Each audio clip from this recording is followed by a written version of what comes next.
Hey guys, it's Kesara, and today we're going to be doing a review for The Will of the Many by James Islington. So for this review, I'm not going to go super in-depth in a non-spoiler fashion. I will have a little section at the beginning here, but for the majority of this review, I'm actually rereading it in anticipation for The Strength of the Few. So I'll be doing a spoilery vlog of just like how I feel going throughout the entire book, but I will do a small section for those of you who have not read this book, which where have you been? You should have read this already. Like honestly, I recommend going into it with no idea of what's going on. So like I highly recommend reading the book first and then watching the reviews, but it's okay. We'll go a little bit into what this book is about. It is a Roman-inspired fantasy book that is following a character named Viz, who at the beginning of the novel is an orphan, and I don't know how much I want to give away. Like, I honestly just don't know how much I want to give away. His country was taken over by the Khetanan Empire, and now he works in a prison. But there is a very interesting magic system where basically in the prison, the people that are in there are in what are called sappers, which are like machines that basically take the person's energy. It is to give to other people. There are different like levels of like the magic system where like if you're an Octavus, you give half of your energy to the Septimuses. The Septimuses gain half energy from all the Octavi that they have, which usually I think it's like 8-1 or something like that. And then they give to a Sextus who gets it from like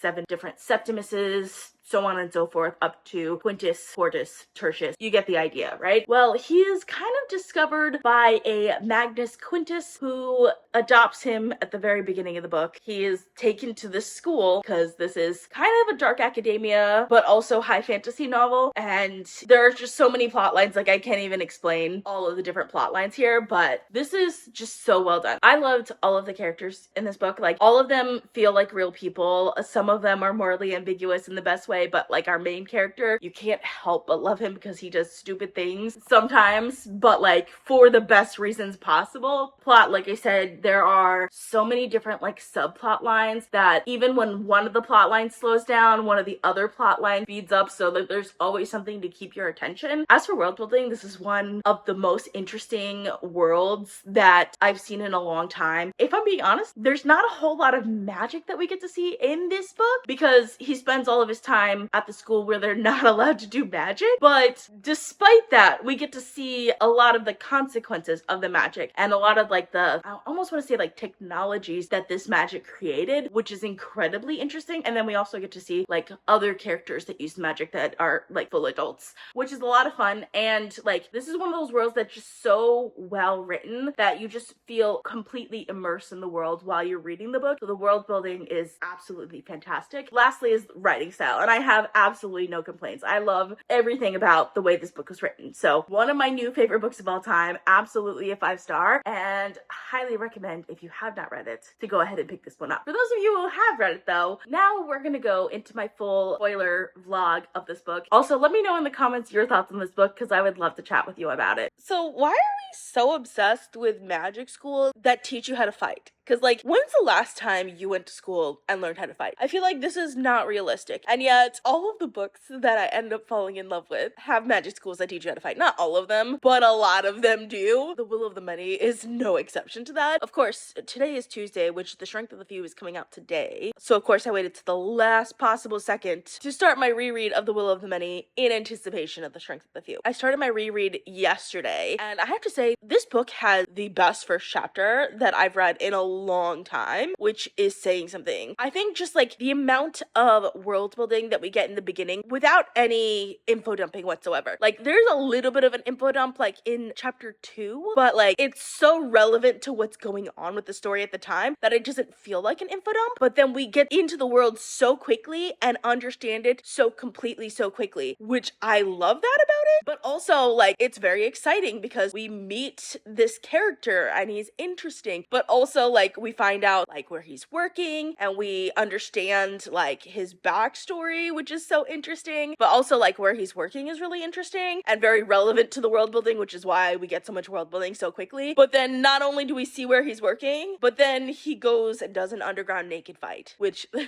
was no reason for him to be naked. So that's just an interesting tidbit that's just like, what? Why? But like there's a reason for it. He just doesn't understand that he's wrong about it. I am enjoying this so much already. Like it's a reread for for me. And yet I feel like I'm reading it for the first time again, because the last time I read it was like a year and a half ago. It's February of last year. So more than a year and a half. I honestly have forgotten so much of it, but I remember when I read it the first time, I was so invested in this story, and it kind of put me on a little bit of a book hangover afterwards. So I am really excited to continue on with it. I'm a few chapters in now. I forgot what chapter exactly I'm on, but he's already gotten adopted by Magnus Telemus, and we are, I guess, training for the school. His tutor, I forgot her name already, is kind of crazy and also is blind. That was a pretty it wasn't even that gruesome. It was just a surprising reveal that, like, I knew it was coming, and yet it still, like, surprised me in a good way. So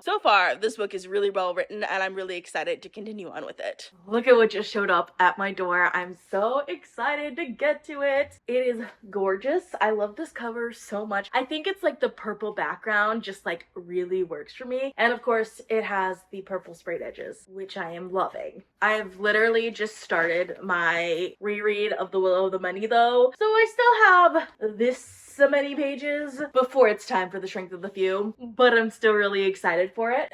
I don't think I explained myself well enough in the last clip, specifically referring to Lanistia's eyes. So Lanistia is Vis's tutor-ish, the person who's kind of like training him to go to the academy, specifically because she is blind. I think it's just, for me, it's like a harbinger of what's to come. Like, what is out there in this academy waiting for Vis if he fails? Whatever happens to him is likely gonna be worse than what happened to her, and what already happened to her seems pretty bad, right? So it's just like, it's kind of like foreshadowing in a sense, but not really foreshadowing, because like we don't know if that will happen. Like, he has a chance to change that, but like I said, it's a harbinger of what may be to come, which just makes me like really more excited for this. Like, I feel like that particular scene is just kind of iconic in my mind, and I'm excited to see where this goes. Now, I have made a little bit more progress. Like I said, right over here now, we just have the scene with Esteban, which was Viz's dad's advisor, because he is like a prince, and I love that scene so much. Like, there is an emotional depth to it that I didn't expect, because it's like the first person that we actually see Viz like interact with in a positive way, where like he has like a camaraderie with this character, and then like literally like a chapter or two later this character is dead, and partially by his hand, right? It's heartbreaking almost. I'm loving every second of this book. Like, I forgot how much I loved this book, and like right now, because this little baby showed up, I almost want to rush through it just so that I can get to The Strength of the Few, but I also want to savor it. I don't know which way to go with this. Definitely enjoying this so much. Love the world building. So far, love the characters. It's one of those books that you can just sink into and escape, and that's what I love about fantasy sometimes. It just has the best high fantasy vibes. So I decided to go for a little bit of a walk today because I am enjoying this cooler weather, and I just love going for an early morning walk in the cooler weather, and I've been listening to The Will of the Many the entire time. Of course, the first thing Viz does when he gets into the school is get in a fight with the first person he can. It just seems like his like personality, and it's also kind of like one of those like almost kind of like weird prison rules. Like, to rule the prison, you go in and pick the biggest guy you can and start a fight with them, and that's kind of how I feel like this is going, but still enjoying this. This is so much fun. How did I forget that Sedocia from the Anguis, the rebel faction in this novel, is also posing as Reliquia, who happens to be the wife of Telemus, the senator that adopted Viz? Kind of seems like the Anguis have people in higher places than we expected, but also, if that's true, then why did she have to crash the transverse in the beginning of the book so that she could talk to him without Telemus noticing, right? She would just have been able to meet them like as his wife, right? Am I missing something here? Anyways, we should also talk about what happened in the ruins. That was such a like hair-raising scene of all of like the people like bound up and like without their eyes and all of that. That was kind of crazy and weird, and I'm just enjoying rereading this book so much. But for some reason, there are a lot of things that I feel like, maybe it's because it's been almost 2 years since I read the book the first time, but I feel like I missed a lot or forgot a lot while I was reading it the first time. I'm definitely glad that I decided to reread this. Alrighty, so I think I figured out why I am loving The Will of the Many so much, why it hits so hard, because I feel like in most of my reviews, I talk about 4 things, right? Character plot, world building, and writing style, but there is a 5th element to fiction, almost always included in a book, but sometimes it doesn't necessarily, either you don't get it, or it's too much, like too preachy, or sometimes it's just not relatable, and that's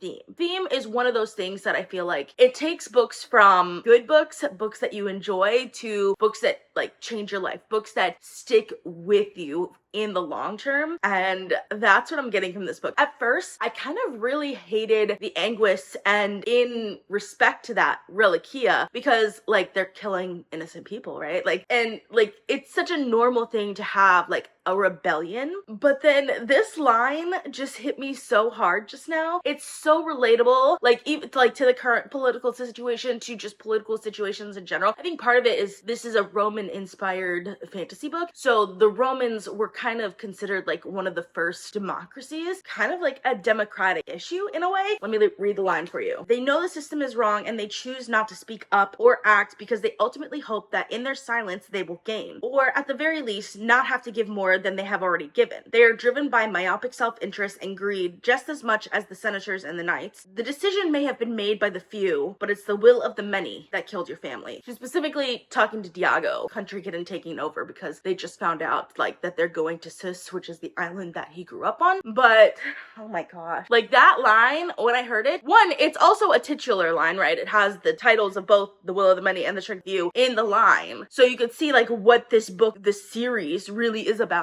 But at the same time, like it kind of brought us back to our world, because I feel like a lot of times we just like to blame politicians and like think that everyone else has no social and political responsibility, and it's a good reminder that that's probably not true. Not that I'm saying we should go around killing regular people because of what like politicians do. Definitely don't recommend that. But it was just something that was so relatable in a way that I really wasn't expecting from this book. I didn't even remember that from the first time. It's subtle enough that I feel like I wouldn't necessarily think of it. Like, 'cause there's so much going on in this book in other terms. Like, we have the Anguist, which is the part this is about, but we also have like what is going on with the ruins and like Viz's backstory, and is he gonna get caught, and not to mention like how is he gonna move up in the academy. There's just so many like these subplots going on that I feel like it's just so easy to overlook these types of things, and yet it's what makes the book great. I'm trying to remember what happened since the last time I filmed, and I'm drawing a blank, because that's all I can think about right now is this conversation that he has with Reliquia. I think he moved up in classes, right? So one of the other characters died. He had to do this fight. Okay, the fight. That was a fun scene. It's like one of those things where like it's kind of like it makes sense that they would have like training suits that are not actually on people, but it would be like almost like they're controlling robots kind of, but it's actually suits. Like, I love that type of magic where it's not something you've really seen before, but it makes perfect sense that it would be included in a society like this. So I really enjoyed that side of the world building as well. And like I said, they're going to be going in some of the later chapters soon to the island that he grew up on, which is a part that I'm excited for, because we're getting to the finale of the story and I'm super excited for that. Alrighty, so I just finished the book and I just have so much on my mind. I don't even know where to start, because that finale, oh my gosh, I don't even know how so many things can happen in one book sometimes, but where should I even start? I should start where we left off, which is the trip to Sus. This is probably one of my favorite parts of the book, because there's a sense of closure to that storyline, because we get to see Viz, or Diago, I should say, with like people from his childhood in a way that I wasn't really expecting. And I think there's something really interesting in the way his father's advisor, I forget his name, Frederick, maybe that might be his name, might be wrong about that. Like, there's such an interesting thematic element to him becoming part of the empire, but he only really does that like in order to be able to still like look over the people and watch out for the people of his country that's now been taken over by this empire. So like, I don't know, it's something about that just tugs at my heartstrings. Also, one of the scenes from this book that has stayed with me for the longest while, that like I kind of had forgotten was from this book, was the scene when Viz like jumps off the cliff to go save Amisa in the water. That scene, for some reason, always hits me hard. I think it's just really well written, but also like it really speaks to his character, because yes, he cares about Amisa, but like not that much. But he's literally not only risking his life in the sense that like he might drown in doing this, and it's gonna be something that's really difficult to do, but he's also risking his life in the other sense that like people could figure out who he is, and then could have consequences from that in school, right? In school or with Telemus as well. And I mean, he does have a little bit of consequences because one of the other students does kind of figure out a little bit of who he is from that. But like, I don't know,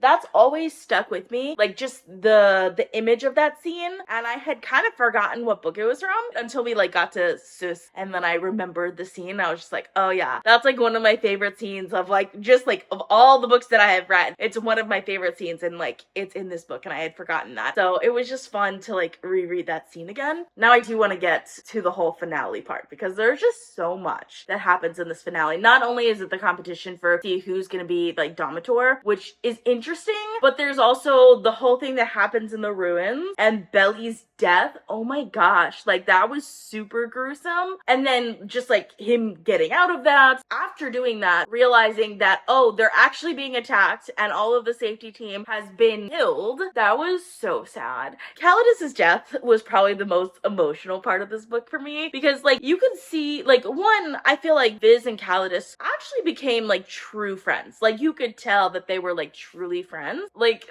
how they were joking about how like they're gonna be senators together and they're gonna have these stories about how Viz actually saved him one-handedly at the time, and knowing while they're having these jokes that it's never gonna come to pass, it is heart-wrenching. And that part of it just like, I can't even, that part of the story was really heartbreaking for me. But you couldn't be that sad about it because Viz was also winning. When he brought Calidus's body back, he was also becoming Domitor. So it's like you're excited that he won, he accomplished the goal, but also so sad that Calidus is gone now. So yeah, that whole thing, like all of that was amazing. And then there is a couple of things that happen towards the end that just make me so excited for the Strength of the Few. The first thing that happens that makes me really excited is Viridius's reaction to everything, because his reaction was to ask Viz to ask for a space in religion, which is weird. One, the fact that Viz even just told him the truth that he went to the ruins and all of that kind of boggles my mind a little bit because he never trusted Viridius. Like, to think that Viz would actually do that, I don't know. And like his like note about the cataclysm, like he must have been really desperate to make that like ask of him in that moment, which makes me super excited to see what's happening in the next book because I feel like that's gonna come up. And then epilogue?